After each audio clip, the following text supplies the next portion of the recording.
Subscribe कीजिए शब्द सम्राट news channel को और बेल आइकन को भी दबाइए लेटेस्ट न्यूज सबसे पहले देखने के लिए।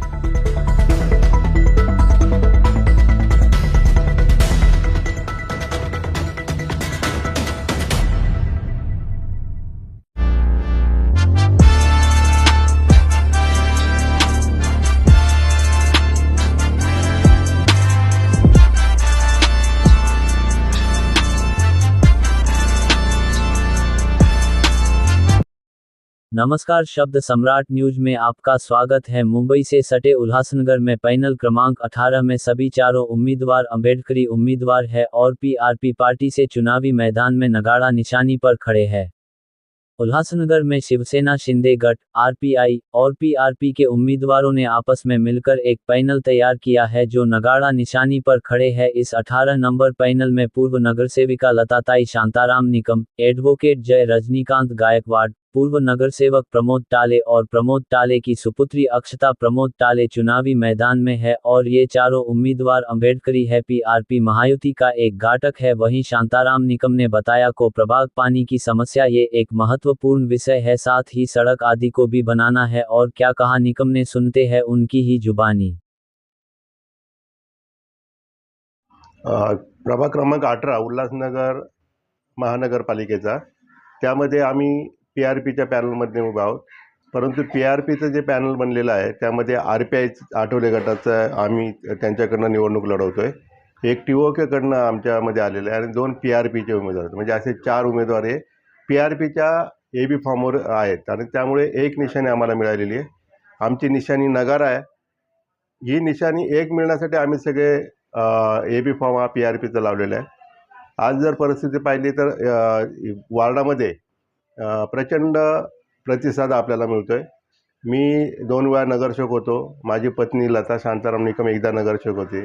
प्रमोद ताले 3 वेळा नगरसेवक होते। तर त्याचबरोबर ॲडव्होकेट जय गायकवाड हा एक उमदा तरुण आमच्यासोबत आहे। प्रमोद ताले यांची मुलगी ही एक ॲक्टर आहे आणि अतिशय संवेदनशील अशी मुलगी आहे। त्यामुळे हे जे पॅनल आहे, आमच्या पॅनलमध्ये लोकांमध्ये कौतुकाचा विषय झालेला आणि जास्तीत जास्त संख्येने जास्तीत जास्त मतांनी लोक आम्हाला निवडून देतील। मागच्या वेळेस वैयक्तिक बोलायचं म्हटलं तर लता शांताराम निकम या अपक्ष ठरल्या। 1915 मतं त्यांना मिळाले आणि समोरचे जे उमेदवार होते काँग्रेसचे त्यांना 2055 मतं मिळाले। फक्त 155 मतांचा फरक पडलेला होता। कारण त्यावेळेस शिवसेना विरोधात होती। आज असं नाही, आज शिवसेना सोबत आहे आणि त्यामुळे शिवसेनेचे 1700 मतं आणि आमचे 1915 आणि त्यानंतर आम्ही जे काही काम केलं वार्डामध्ये, लोकांच्या सुखदुःखामध्ये धावून जातो किंवा लोकांच्या काय अडीअडचणी असतील त्या आम्ही सोडवण्याचा सतत प्रयत्न करतो आणि त्यामुळे आज आणि त्या तालेंची जी काही ताकद आहे, ॲडव्होकेट जय गायकवाडची ताकद, ही सगळी ताकद एक झालेली आहे। यामध्ये टीओके सोबत आहे, पीआरपी सोबत आहे, नंतर आनंदराज सेना सोबत आहे। म्हणजे असे वेगवेगळ्या 6 प्रकारचे पक्ष आमच्या सोबत असल्यामुळे त्यांची सगळी जी ताकद आहे ती मोठी ताकद झाली आणि अतिशय चांगल्या प्रकारचं पॅनल हे झालेलं आहे आणि त्यामुळे लोकांचा, मतदारांचा आमच्यावर विश्वास असल्यामुळे मतदार आम्हाला मोठ्या संख्येने निवडून देतील। समोरच्या लोकांनी एक कुटील डाव केलेला आहे की आमच्या विरोधामध्ये त्यांनी अपक्ष वगैरे असे उमेदवार उभे केलेत ते यासाठी की आमची मतं खातील।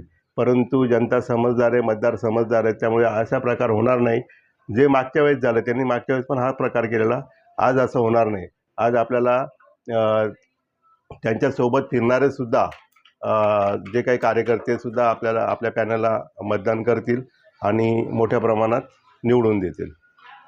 सर, एकच शेवटचा प्रश्न, थोडक्यात उत्तर द्या की मतदारांनी तुम्हाला का निवडून द्यावं? 1995ला मी पहिल्यांदा निवडून आलो अपक्ष म्हणून। फक्त 600 रुपये माझा खर्च झालेला। त्यानंतर मी जे काय काम केलं त्यानंतर मला पुन्हा मला निवडून दिलं, माझ्या मिसेसला निवडून दिलं आणि प्रचंड आपण काम केलेलं आहे। जिथे आज हा जो पॅनल झाला आहे, हा पॅनल माझा 95चा पण होता, 2002चा पण होता आणि त्यामुळे तिथे खूप काम केलं आहे। असा प्रभागातील एकही व्यक्ती नाही की ती अनोळखी आहे। नुसतं नाव सांगितलं लता शांताराम निकम किंवा शांताराम निकम की लोक लगेच ओळखतात। काही चेहऱ्याने ओळखतात, काही नावाने ओळखतात, आणि त्यामुळे त्याचा आपल्याला फायदा होईल. विविध पक्ष संघटनासुद्धा आपल्यासोबत आहेत, कार्यकर्ते सोबत आहेत आणि यावेळेस आपण बहुमताने निवडून येऊ जी अशी खात्री आहे. या प्रभागातील सगळ्यात महत्त्वाची समस्या आहे की पाणी जे आहे, पाणी वेळेवर येत नाही. ज्यावेळेस मी 95ला नगरसेवक होतो त्यावेळेस पाण्याचा प्रचंड ताण होता. आम्ही टँकरनी पाणी पोचवायचो, पण आज पाणी भरपूर आहे पण वेळेवर येत नाही. त्यामुळे लोकांना सगळी कामं सोडून त्या पाण्याच्या पाठीमागे लागायला लागतं आणि त्यामुळे आमचं पहिलं काम असणार की पाणी हे एकाच वेळेस म्हणजे नळ जो वेळ असला पण त्या वेळेला नळ चालू केले की पाणी आलं पाहिजे. अशा प्रकारची परिस्थिती आम्ही इथे करणार आहे. अनेक ठिकाणचे जे काही रस्ते वगैरे आहेत ते रस्ते खराब अवस्थेमध्ये आहेत. उदाहरणार्थ आपला गुरुनानक शाळेपासून तर पाठीमागे सेंटर पार्क, इकडे विवेक ससानेच्या घरापासून ते डॉक्टर बाबासाहेब आंबेडकर चौक इथपर्यंतचा रस्ता बनलाच पाहिजे. तो आम्ही बनवण्याचा प्रयत्न करू. त्याचबरोबर अशोकवनचा रस्ता हा पण अतिशय खराब अवस्थेमध्ये, तो बनवण्याचा प्रयत्न करू.